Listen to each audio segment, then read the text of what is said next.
develop yourself and see how can you add value. I'm in sales today. I'm in HR today. Honestly, if you see the level of experience I've been able to build in sales, marketing, business development, and all of that. So my knowledge base is not just limited to just HR. So you have to be able to have an overview of what is obtainable in other departments. One other thing we are doing in our business is also to see that we are rotating people. So we have this job rotation, right? So we have someone that is a employee and cultural engagement manager that basically is focusing on recruitment, on payroll, just for you to be able to have an overview of what is actually obtainable. So what that does is open your mind to other skills that you're able to develop and can be helpful to you. Never can see, I mean, the way I do recruitment today, recruitment is just basically like one of the easiest things to do.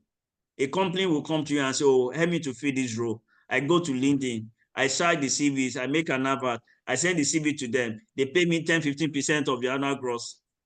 It's as simple as that. Some of us are really very good when it comes to speaking and all of that.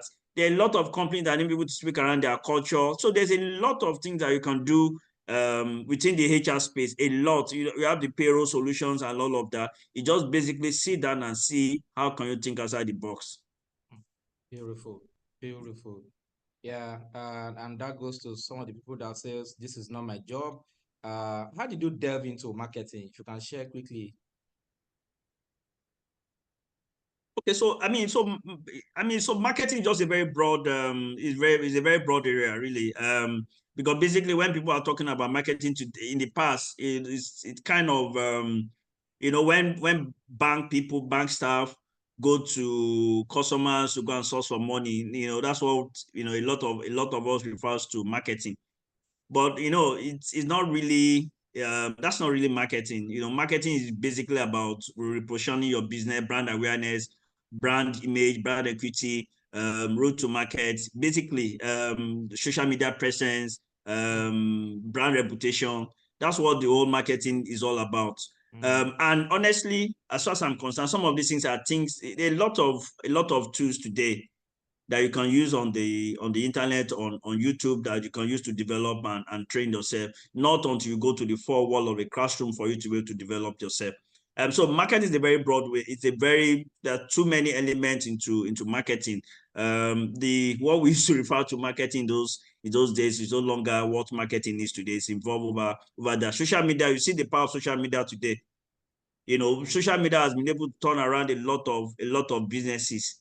Like my own business, which is basically driven by the social media, almost 60% of your revenue comes through the social media platform. Even when you still have the brick and mortar store, but most of your revenue are being driven through the social media. You have the Snapchat, you have the even WhatsApp messages, you have the Instagram, you have the Facebook, and that is basically what is driving a lot of businesses today. So as young people, we have to find a way to develop ourselves within the context of some of these social media invention that is really taking place. I'm sure a lot of us is aware of how the Facebook and the Instagram involved. A dropout university person that eventually started all of this law, but look at the values of those businesses today, right? I think it's more of an African thing that we believe that until you go to the four walls of a classroom to learn one part. Yeah, the degrees are good, right? But that entrepreneurial spirit is really very fundamental for us to be able to start to see how do we cultivate that habit. Interesting. So you spoke about managing emotions. What's the kind of emotions that, of course, you have a long, in your story there's, how do I put it? Like sometimes there are ups and downs in the course of your journey, and going to UK, getting recruited while in school, yeah, getting a work permit through get your work permit attached to a particular company, getting a better job, then job loss, then leaving UK without any particular direction, and coming to Nigeria, getting a job, getting the business contracts, you lost the contract, wasted money. Probably, I'm not sure you've been able to recover your money up to today. So all those hardship, what were the emotions that that you can say, okay, there are different types of emotion, anger, joy, fear. How did you manage those emotions? And what do you think brought about the elevation for you at the end of this whole thing? Was it miracle? I would like you to just share a little, because see, we have young people these days who cannot really withstand some stress. They can't withstand stress. They can't. That's why you see the case of at some point the case of suicide was rampant and was on the high side, and people doing all manners of things to going into drugs, getting frustrated. Some people smoke different kinds of drugs and lost their life, lost their future in the process. So how did you, yeah, All right. survive Thank you very this? much, Mr. Aloba. One major confession I will make here is, have I gone through very down moment before in my life? Yes, several times. A lot. Even while in the UK, I'm sure I might have considered, oh, does this life really worth living? Right? Those thoughts have definitely come to my mind a couple of times. But one thing I keep saying, or which I probably have repeated, is that maybe because of my strong family background, right, there is that positivity that, I had that, even in the midst of darkest moments, right, I always stay very positive that tomorrow will be all right. I could see light at the end of the tunnel, right? Because one thing that really helped me was I had quite a number of friends, even while growing up, that are very high achievers. And my story has always been, if these people could make it, they didn't come to this world with 2S, right? So I think it's that determination that, okay, if these people could make it, definitely mine is not going to be, different. So I have quite a number of people I usually speak to. I think if you see the way the world system is today, people committing suicide, people resorting to banditry, fraudulent activities to be able to. Yeah, For me, kidnapping. you resort into all of this when you basically cannot envision that you're able to make a better living. An armed robber that is stealing a phone is basically because you already envision that you can never get to a state where you're able to afford that phone.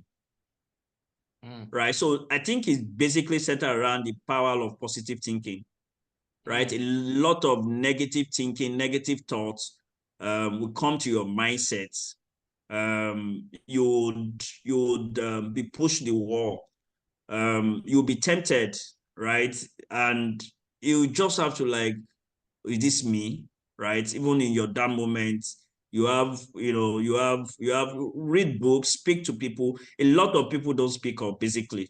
Yeah. You've seen a lot of, you've seen the way suicide is become so very rampant today. Why do people really commit suicide? It's basically when people have lost all hope, that no, there's no way here, right? Try as much as possible to speak up. Why I was going through all of this, I mentioned to you, especially even when I went to the street and was begging for harm, right? I had people that I was speaking to, oh, this is what I went through, and they will give word of encouragement, right? So ensure that you don't keep these things, you don't bottle these things up in your mind. Speak to people, find friends, colleagues, trusted people. I mean, let me put that caveat. Trusted people that you can always confide in, not people that will make mockery of you. People that will be there 24/7 to support you, that will be able to offer you encouragement, that will be able to open your mind to a lot of Different possibilities. a lot of things. Trust me, I know we live in an environment where people assume that, oh, until you know people in power, that's only when you can break even. No, I really don't believe. Yeah, I know all those connections and all of that really help. Honestly, one thing I really don't ignore is the God factor. Beautiful. God That. has a way, God has a way Sorry, of I elevating need and to. bypassing people to Yeah. ensure that he's able to make a way for you. There are things I've gotten today. Honestly, it could only be on the God's grace, not even my efforts, not even anything I desire and all of that, or anything I work for. Beautiful. It basically just God's factor, right? So no matter how, honestly, if you look at the way the Nigerian system is today, you begin to ask yourself, does it really worth even living in this in this space?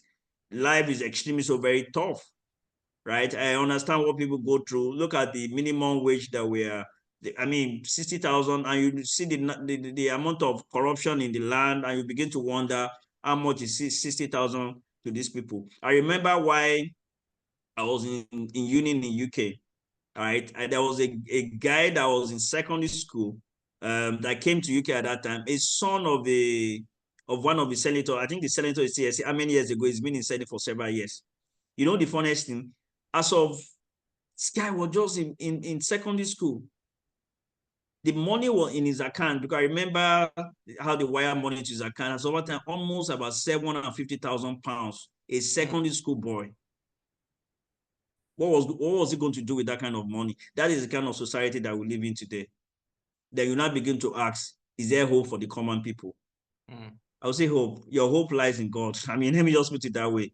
The system of the world today has failed completely.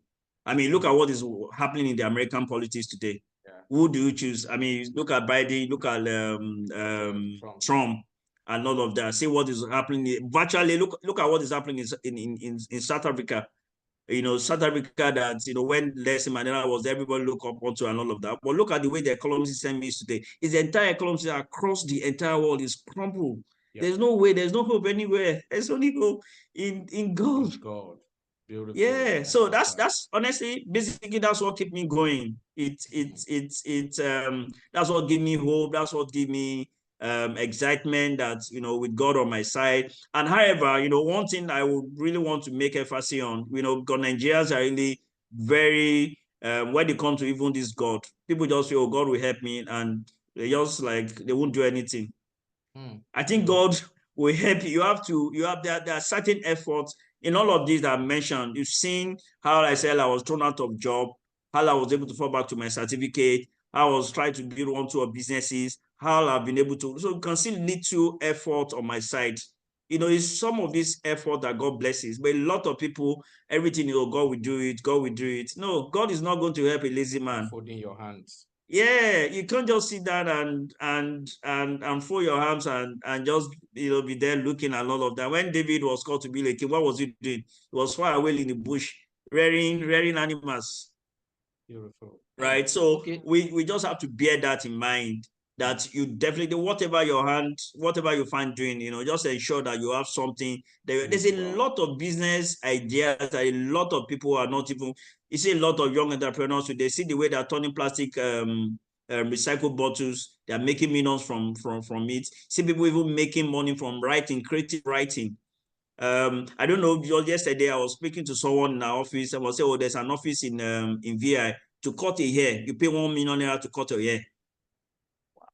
Where you have high network individual go there to cut hair. It's not just to cut hair that you can cut hair with. I can take my clipper and cut myself. What is basically the guy has been able to reinvent the way, and it's basically all about service. Yeah. It's basically, so it's a lot of opportunity out there. I know the economy is not helping matters. I know things are extremely very tough.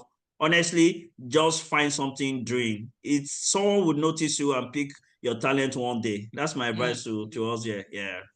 Beautiful, beautiful. Thank you so much. Whatsoever thy hand findeth to do, do it with thy might. For there is no work, nor device, nor knowledge, nor wisdom in the grave, whither thou goest. You see, this is the opportunity that you have. They said the power of life and death is in the tongue. The power to also become somebody in life. In fact, that desire, those desires that you have, the power for those desires to come to reality, because those are God's communication to you. When you have desire, except you are thinking about things that have, negatively. But if you desire to live a good life, desire to marry, desire to have children, desire to be free from debt, desire to have sufficiency in all ramification of things or scheme of things, those are valid desires that God put in you based on the ability, that he has created within you. But the power to bring those things to reality lies in how you manage yourself, how you respond to work. We call it, there are some spiritual things that we actually, I mean, so for professional sake, for professionalism sake, we say attention to details. We call other one attitude to work. All of these things, they have spiritual backing when it comes to God. Yeah, when it comes to God, because that's why I wanted you to actually share the God factor, and thank God that you actually mentioned and spoke extensively about that. Okay, so right about now, we quickly want to go for commercial, just for 1 minute, and we'll be back talking to our guest speaker on role of mentors and how you were able to attract those mentors. Thank you. Hello everyone, I'm thrilled to introduce Texil Consulting. Our mission is to empower businesses to reach their full potential through growth opportunities, process optimization. Whether you're a startup or an established enterprise, Texil Consulting provides the expertise to guide your journey. We prioritize building strong client relationships, gaining deep insights into your challenges and objectives to deliver customized, impactful solutions. Our team stays at the forefront of industry trends, continuously investing in research and development to offer the most effective strategies. Texil Consulting stands out for our excellence and dedication to client success. We measure our success by yours, ensuring every project delivers tangible value and sustainable growth. Choose Texil Consulting as your trusted partner for transformation and success. Thank you.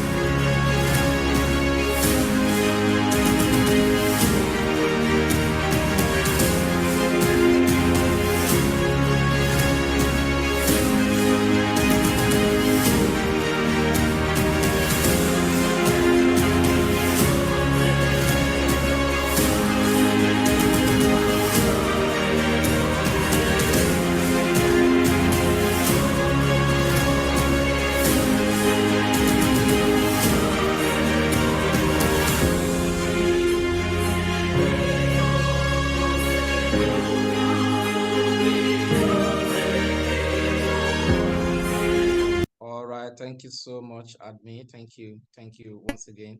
Our guest speaker is Stephen Afon, and it's a pleasure to have you join us today.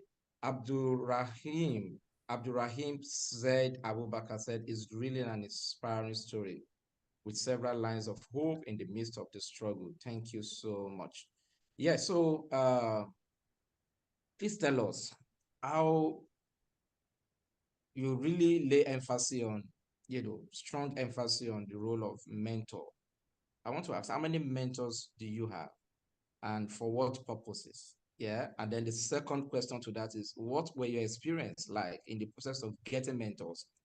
And then the third is that, so your experience will not lead us to the top. Were you also, maybe you were fortunate to have all your mentors to be real mentors, probably through the process of your, session or your knowledge of mentor, because a lot of people have gotten their hands, burnt, through this thing called mentorship. Can you please share with us, our participants and audience would like to learn from your wealth of experience in this regard? I think I lost you. I lost you in between. Okay. You want me to recap? Yeah, I heard the role of the mentor, but I think the internet was frustrating, so I couldn't get you well. Okay, so I said, yeah. There are three questions here. How many mentors do you have and for what purposes? Number one. Then number two is that what were your experience like in the process of getting mentor. Yeah, getting some people to mentor you. I've also been a victim of to mentor instead of mentor. So how did you navigate it in your journey of life generally? Thank you. Okay, all right. Thank you very much, Mr. Loba. All right, so how has my experience been in the process of my choosing my mentors and all of that? I would say to an extent for me, this really worked well. Of course, I've heard quite a number of funny stories. I'll give one example also. However, one major person that is my mentor is my brother, who at the early age of 7 years old, brought me up. I grew up, grew up with him.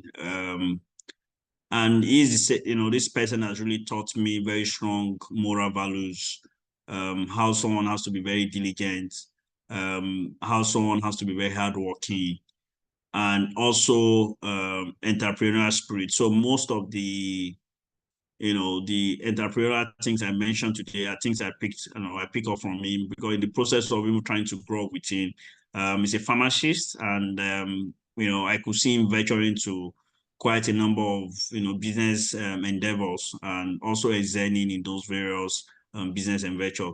So for me, it's my major confidant, is my someone that I look forward to. And lucky for us, there's that strong connection. I'm his brother, he's my brother. But honestly, some few years back, people actually thought that is my father. But a lot of my classmates then thought that was my father. That's to let you know how strong we are, growing up together. So he was able to embed a lot of strong moral values into me, discipline, and all of those values are what I live up to today, both in my career and even in my daily living. So there's my brother parts. In the professional angle, there are quite a number of senior professionals that I look up onto. And it's not as if we have well structured ways in which we handle the mentorship. Anytime I run into issues, or experiencing some level of uncertainty on certain HR decisions that wants to make, I bounce it off them. These are people I can call in the middle of the night, or that if we are faced with this kind of challenge at workplace, what do you do? These are my experience. Can we just compare notes? So I had very good people that I speak into, or I speak with whenever I'm confronted with one issue of the other regarding my experience. But however, I think one major mistake a lot of mentees make is when you look up to these mentors, don't pay too much of demands and a burden to these people, right? You have to find way to ensure that the relationship is kind of mutual. It shouldn't be one-sided, in as much as they are imparting so much in you and all of that. Ensure that once in a while you accord them very due respect. You once in a while, even if it's gift. I know there's some mentors that, but there was one particular one that I was really willing to pay for her to mentor me. One of the questions is, oh, are there be like bad experiences that I had? Yes. There was a line manager that I don't know, we're really so close. Extremely very smart lady in HR field today and all of that. But honestly, the relationship didn't go down well. There was nothing I did do to ensure that, be my mentor. Let me even pay for this, but I think she just feel. I think maybe I offended her somehow, and she won't let it go. But I didn't talk to her. The other people I just reach out to. So if you had bad experiences and all of that, of course you have to check yourself as well.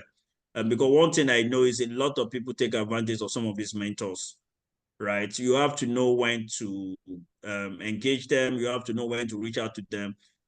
Just be very disciplined, even in having conversation with them. Some of them will give you access to them. Don't ever abuse those privileges and access that you have to those people. I remember, a colleague of someone was speaking to me some time ago when the governor of Ondo State died, Akeredolu, who is one of the people that I was really very close to. And, and the person was like, oh, you're close to this person. How come, you've not gone for contract and all of that?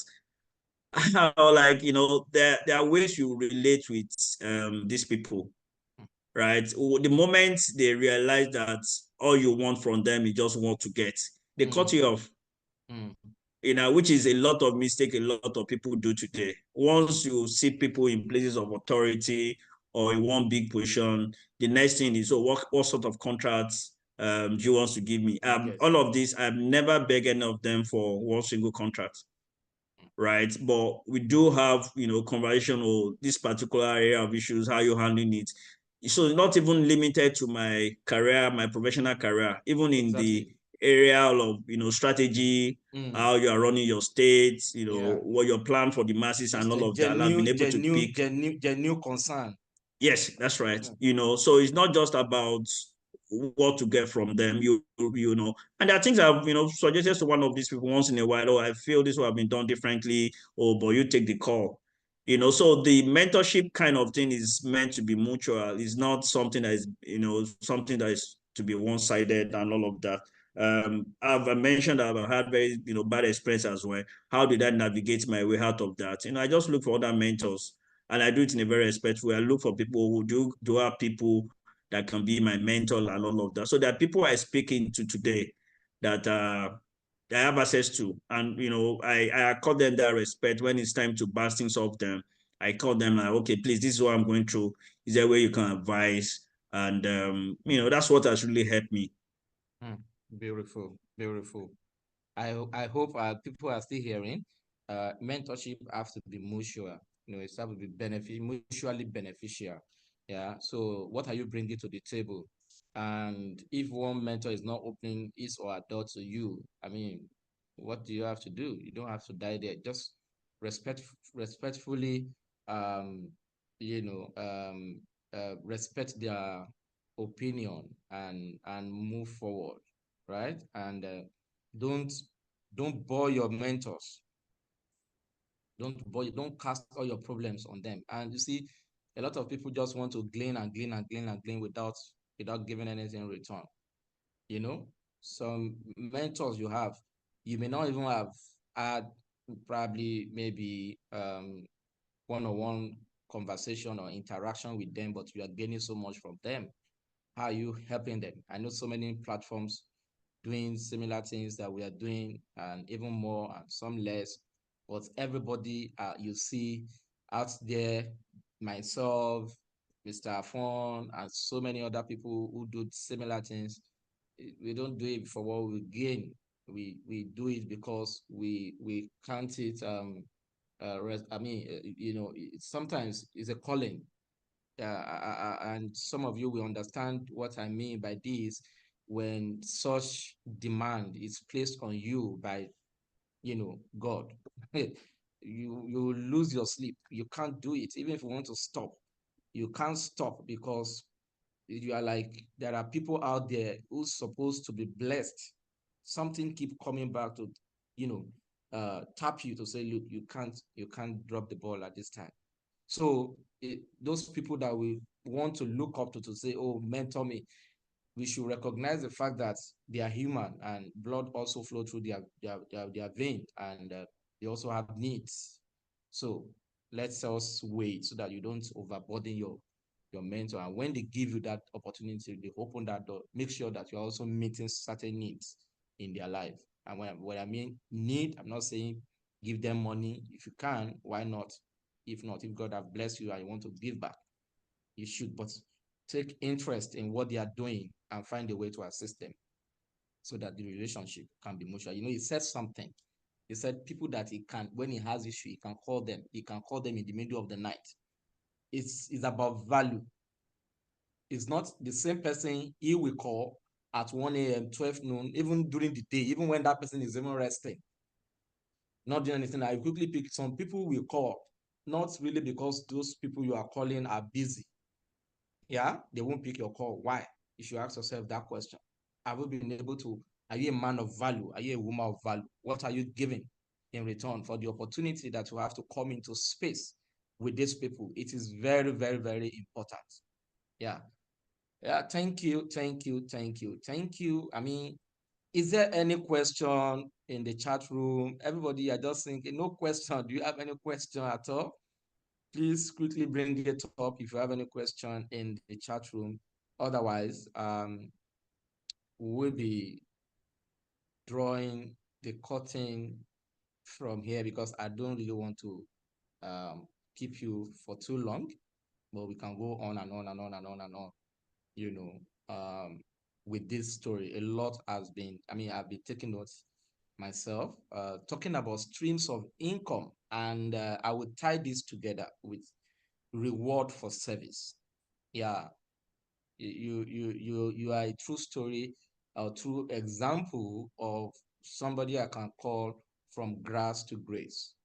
Yeah, from grass to grace. And you see, most importantly, guys, is that trust the process. Even when you are doing certain things, there are certain things that you are doing, yeah, and you may not really have clear picture of why you are doing them.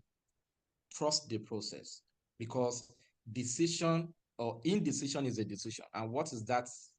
What is that decision? The decision is that you are deciding to fail by not taking risk. Oh, I want to take this. Maybe you want to do master. You don't. Why should I do master?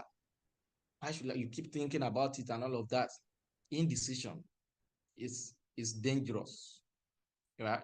Right. So, talking about reward for service, all that you've been able to get and you are attributing to your staying power and you know, the strong moral values and ability to you know, withstand all that you have come across. What can you tell us about this reward for service? Now you mentioned, you know, so many businesses that you consult for paying you good money and all of that. Some people do not know your story.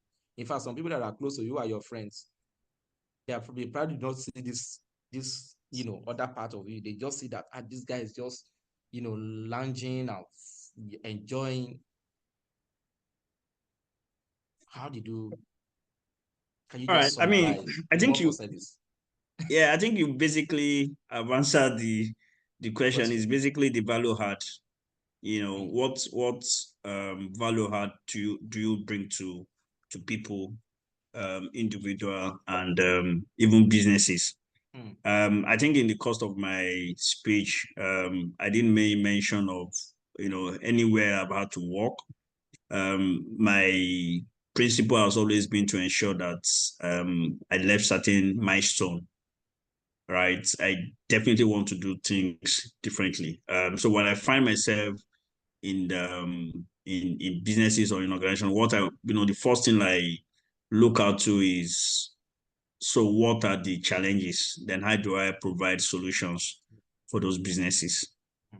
And what has really helped me has always been that even for I am a very forward thinking individual, right? I try to plan ahead, envisage, you know, a lot of scenario analysis that, if this happen, what could we do differently? If that happened, what can we do differently? Right? It's basically about value added that we bring to any business. Remember during the COVID, for instance, a lot of businesses were shut down. And at that time, you know, I was on retainership of one of the luxury retail. Like the luxury retail in Nigeria today is basically centered around, is basically about, you know, brick and mortar. People walk into the store, they want to have a look and feel of those dresses, because basically the Nigerian market is basically not really that well matured enough for the e-commerce businesses. Yeah. Right. So we came up with, you know, a solution on, you know, can people even make use of WhatsApp to make their orders? How can we even ensure that we have we provide delivery services to these people during this COVID lockdown? And you know, the funniest thing, the highest revenue that we ever made as a business was even during the lockdown. So when a lot of businesses were shutting down and making a lot of revenue losses, right? This business was making several millions of dollars in revenue. Even when people were seeing that stuff too at that time? Sorry? I said, when were they wearing all those luxury? So but you see what happened, what really lockdown. happened that time during the COVID was a lot of HNIs, they are network individuals. Yeah. People were not really traveling. Right. So there was a lot of money in circulation so the then, shopping they should especially, have done in those places are not being done here. Yeah, so a lot of these people have gone to the European countries to buy some of those things. And, we leverage on that to be able to sell some of these things to them. So we made the highest revenue in the history of the business during the lockdown. So it's basically looking and diagnosing the problems and looking at, very, solutions. What sort of great solution can you ideas can you put together to be able to solve people's problem? And basically, even in career, it's about the value add that you bring. So you get to a work environment, and you see certain people that you enter the same employment together, and you've seen that they've been taking two promotions, 3 promotions in a space of 3-4 years, and you're wondering, but we enter the same time now, right? What can you do differently? I remembered, when I just relocated to Nigeria, one of the consulting firms was trying to engage me as an HR, but I mean, the discussion didn't go that well. And a few years back, the guy was speaking to me that one of their major problems was basically about talent acquisition and how to recruit people. Like, in this country, that a lot of people are looking for jobs. Why should talent at that time be like a major problem? Challenge. But a lot of people never realize the best way to even recruit people for your businesses, right? There are a lot of things that is involved in all of these things. One thing I've been able to leverage on, why even recruiting people, is basically the social media. LinkedIn is there, and that's why I was saying that, if you look at what the whole recruitment process is, a company comes to you and say, oh, I need these people. You go to LinkedIn, you make your average, reach out to people, you get CV, you interview them, send to the company. They hire these people, they give you your 10-15%. It's very, I know there's a lot. I mean, it's not a pretty straightforward as I just mentioned. Yeah, of course. But honestly, it's basically for you just thinking outside the box. Yeah. So value add basically for me is about providing solution. What value add can I add to any business I find myself today? If the business is doing A, B, C, and Z, A, B, C, D, and all of that, how can I take it from A, B, C, D to E, F, G? Basically, how can you double? What can you do differently to be able to improve their bottom line and top line? And that's what really make businesses to have that competitive advantage over other businesses. So if you see a lot of businesses going down the drain, apart from even the economic factor that result into a lot of businesses being being run down and all of that, people at the leadership do they think outside the box? How do you manage your processes? How do you guys take decisions? What is the process of even taking decisions? How do you weigh your options? What are the various scenario analysis that you guys have to do for you to be able to arrive? Additionally, you just sit down and your opinions are not being heard. So there's a lot of things that is actually involved. Meetings. I mean, I remember, one of the jobs I did, I mentioned at the luxury business that time, when we're having management meeting, right? The MD will tell you the reason why I hire you guys is because I want smarter people. I want people that are smarter than me. That's basically what I'm paying for. Right? If you are having meetings and they ask, oh, do you have any contribution? I will say, no, everything has been said. So why did I invite you in for the meeting? And a lot of people do that. You just go in for a meeting, you're so unprepared, you've not done a lot of business inside for you to be able to understand the nitty-gritty of the business operations, for you to be able to dive down into how do the revenue comes in, what are the revenue drivers, how do you engage, how do you get your wallet share, your market share, how do you improve on that, how do you improve your customers' engagement, How do you innovate the way you hire people? How do you innovate the way you train people? How do you even measure your return on investment on trainees? There's just a lot of things that people don't even sit back and say, you know what can I do differently? So it's basically all about value add. What can you do differently? Beautiful, beautiful. And I'll quickly take it from there. Talk about self-development.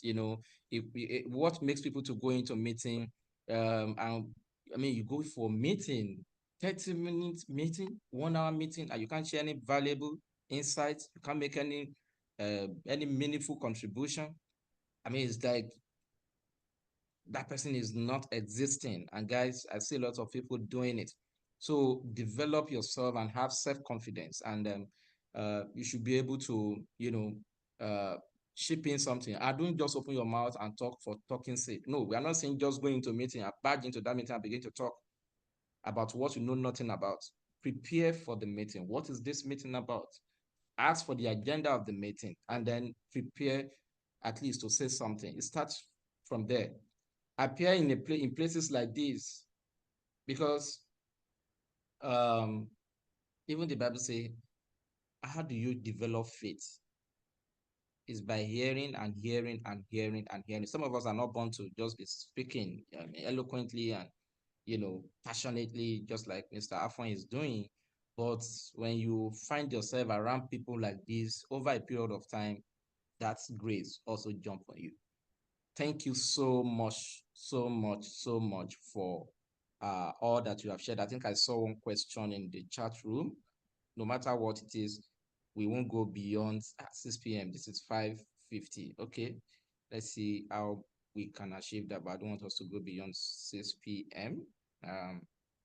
I saw a question. It says, how do I manage a high rate of turnover of staff in a retail industry where my boss believe the business is a barrack where staff goes and staff comes? So quickly, can you share an insight to this? What can this even person do to influence? First of all, this person needs to influence his boss. So what can he do? Yes. You know why I'm laughing? That's a very interesting question, because I was at a management meeting yesterday, and this the same question the MD asked me, that we have one of the best welfare package for staff, one of the best performance incentive for staff. Why are the staff still leaving? And apparently, it's actually the retail. I mean, this is a business that, I remember during one of the end of the year staff retreats, we gave car out to some staff, Wow. Staff that were really best performing. And then apart from that, you see staff even taking 5 months, 6 months of their gross as performance bonus. There are not so many businesses in Nigeria today that have that kind of incentives. Yeah.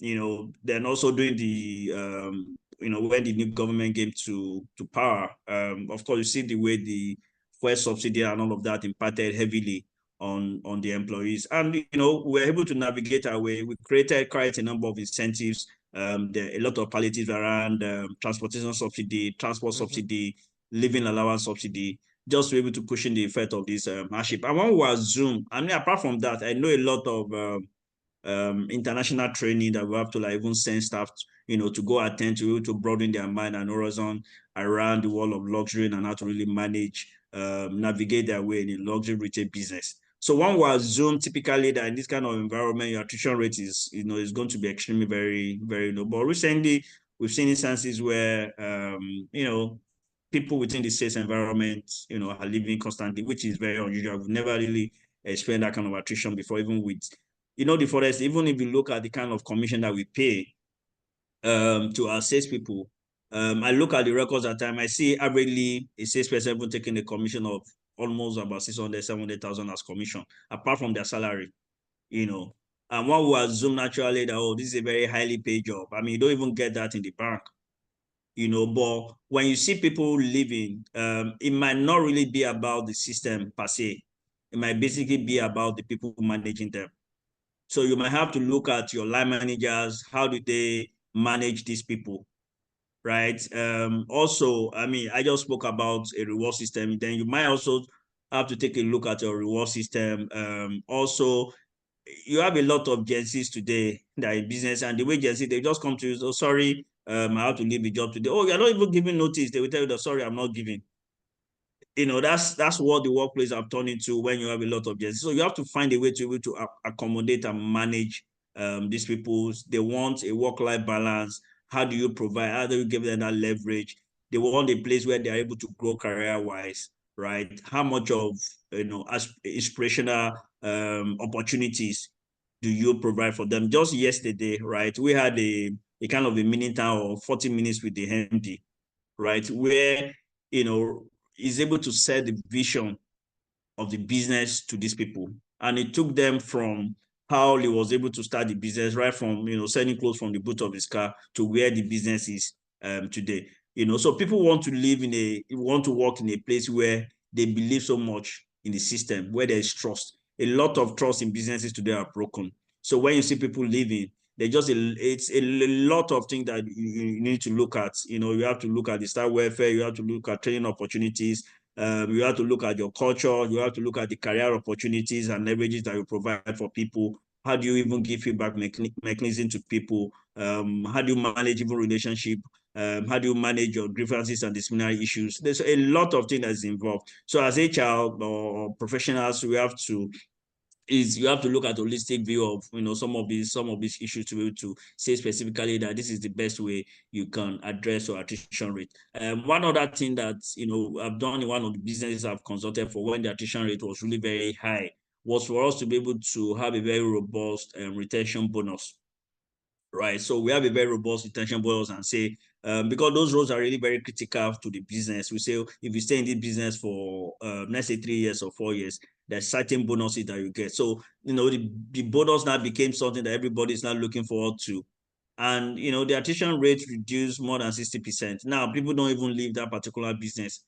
So it's basically, thinking differently. What can you do to be able to make your people stay? But no matter what, attrition on its own, it might not really be as bad as as we think, especially when the company is going through a lot of change management. So you see a lot of people that are resistant to change. And when there's a lot of resistance to change, most times you do have a lot of attrition.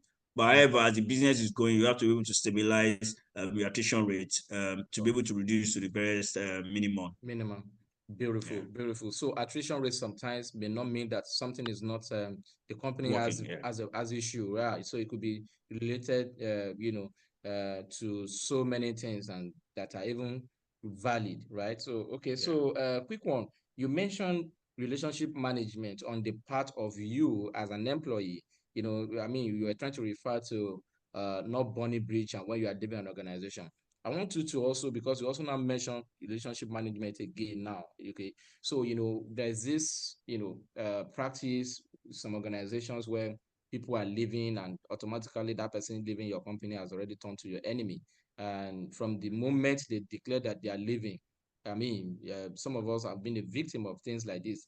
What is your advice to maybe some employers on the call, I believe, and of course, employers that will probably pick these materials afterward? What is your experience? I mean, what is your advice to them, employee and employer, in terms of, I mean, relationship management, especially at the point of exit, because that's where major, conflicts and lifetime conflicts you usually start from. Okay, thank you very much. And my simple advice is never burn bridges with both at the employer level and even at the employee level. You never can say when you will need these people. You might think that this employee will find a more suitable employee to be able to replace. But honestly, your business has exposed a lot of things to them. They take all what they gain from you and take it to the competitors. Is basically reducing your market share in the industry. So you have to find a way to manage those exits very well, in such a way that a few years after, you are able to call. I mean, you guys are able to have an interaction. It shouldn't be about fight. If an employee wants to leave, right? Let it be on a good note. Don't be, I see some businesses when people are leaving, they withhold their salaries and all of that. For me, I think it's more of a Nigeria thing, really. Why should you be withholding your employees' benefit just because it's leaving? If you get other opportunity elsewhere, and let the person go. Don't withhold their. Honestly, you never can say when you will need these people, and it's both ways, both the employees. Let me give you an instance. There was an employee that left us some time ago, and it was very, the way she left was really like, give sufficient notice, do this, and she said no, that I will never come back to you guys again. Okay. I just said, okay, yeah, we'll pay your benefits, and did all these exit interviews and all of that. And 2 years after, she got I think like an engagement with a multinational company abroad, and they needed a reference from the company, right? What do you expect? You left on a very bad note. So it now turns to her having to come to the office and beg every day. Oh, my life is dependent on this. I know the way I left is not good and all of that. Why do you have to resort to that? So we have to really bear this in mind, that it shouldn't be a fight. If you are leaving, just ensure that you leave on a very good note. And employers should try as much as possible to treat their employees very well. If they get better opportunity out there, honestly, it shouldn't be a big deal. Another thing you can do is, if they are leaving for certain reasons and all of that, and you know that you have a tendency to address those issues, right? You can convince them. One of the companies I work for today, one of the when business was really not doing well, and they realized that most of their ex-employees have gone to start similar businesses and all of that, and they gave me a mandate to start engaging those people to see, can we have some level of partnership with them, since we have the watchers in terms of money to be able to finance very huge suppliers and businesses and all of that, right? And in a space of 6 months, we see the revenue going again. And I mean, almost more than 60% of the employees have left like 10, 6, 7, 8 years ago, having, we now start taking them as consultant, external consultant, to do one thing or the other for them. And we've seen the revenue going in a very unbelievable manner in a space of just 6 months. So we just have to find, you have to find a way, especially when their exit doesn't center around fraudulent activities or things that are really very detrimental to the image and reputation of the business, right? So you have to ensure that you manage people exits in a very decent and in a very, professional way that reflect what best international practices are today. Beautiful. Awesome. Thank you so much. Lastly, as a parting word, because of time, how do you think your education and all that you've probably your love for learning and development, or personal development and learning and development, yeah. How do you think it has impacted your journey so far, and what do you think your audience can pick from that? One thing I know, that all the education attainment that I've gained today has helped me. It's basically centered around my level of exposure. I'm an individual that reads very well. So you see me making contribution not just in fields that is pertain to my profession. You see me making very high contribution to even finance, even to sales, e-commerce, admin operations. Just because I'm an individual that reads very well, so that has been able to broaden my mind. So my knowledge and level of exposure is just not limited to one particular aspect of my endeavor. It cut across virtually. When you see me talking about politics, people will be wondering, oh, why are you not in politics? When you see me talking about corporate governance, and people were like, have you done something related to public or corporate governance before? When you see me talking about HR is what I eat and live and all my life. That's that's like the major thing I've done.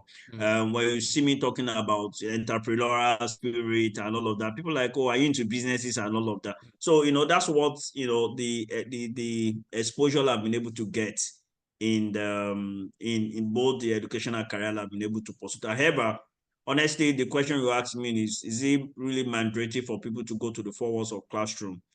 for them to be able to have all of this? And my answer would be basically definitely no.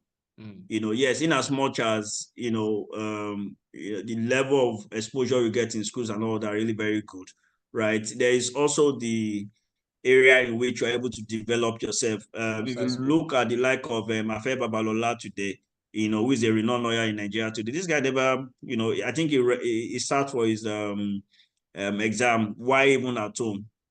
These people never went to school, especially primary school there, but they I think they call it taught education. They taught themselves at home and all of that. Yes. Yeah, self-learning. And also there's a lot that you can do. I see the internet today, there's a lot that you can gain through the internet and all of that. So what this does is basically broaden your mind about and exposes your mind to a lot of things and the way things are done. And so yes, it's really contributed possibly well, especially in the area of people I've met, the networking. I think I made mention of networking a lot today.